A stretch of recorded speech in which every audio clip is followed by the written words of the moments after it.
Depuis quand es-tu dans le réseau?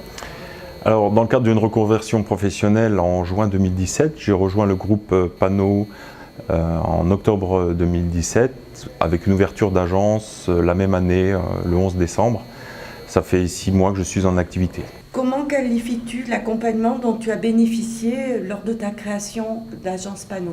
Alors, le qualificatif est simple, hein, c'est excellent. J'ai vraiment été accompagné de A à Z, sans jeu de mots, hein, depuis la création de l'entreprise où j'avais un soutien des conseils administratifs jusqu'à la création, l'ouverture de l'agence avec pour aboutissement l'inauguration de cette agence, en passant par toute la formation, l'installation technique par des techniciens de mon agence. Et j'ai été accompagné par des personnes vraiment disponibles, techniquement à la pointe, qui ont su m'expliquer et me former à ce nouveau métier. Qu'apprécies-tu dans le métier de concessionnaire Pano?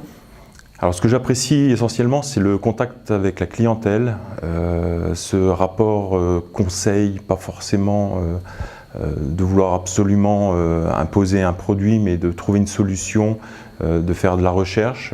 Là, j'ai un projet avec un client où on n'a pas de solution technique, on va faire des essais en partenariat avec un des fournisseurs de panneaux.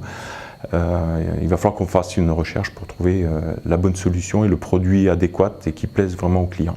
Quels sont les avantages à faire partie du réseau Pano? Alors, l'avantage fondamental, c'est de faire partie d'une grande équipe, ce qui permet d'avoir un soutien technique auprès de mes collègues, d'autres agences. Face à un problème, d'avoir le soutien d'une personne qui a vécu le même problème, qui peut me conseiller à me sortir justement de cette difficulté. Et ensuite, d'avoir toujours le contact avec les formateurs qui m'ont aidé à démarrer, et puis le soutien après de proximité d'autres agences qui peuvent se rendre sur le terrain pour m'aiguiller, pour m'aider, et parfois même me donner un coup de main s'il fallait avoir besoin d'aide. Quel conseil donnerais-tu à un futur concessionnaire? Alors, le conseil que je donnerais pour démarrer, c'est de bien savoir gérer son temps. On a vite fait d'être débordé à vouloir satisfaire tout le monde et en même temps de passer d'un projet à un autre et en fin de journée de se rendre compte que finalement on n'a pas beaucoup avancé parce qu'on a beaucoup papillonné.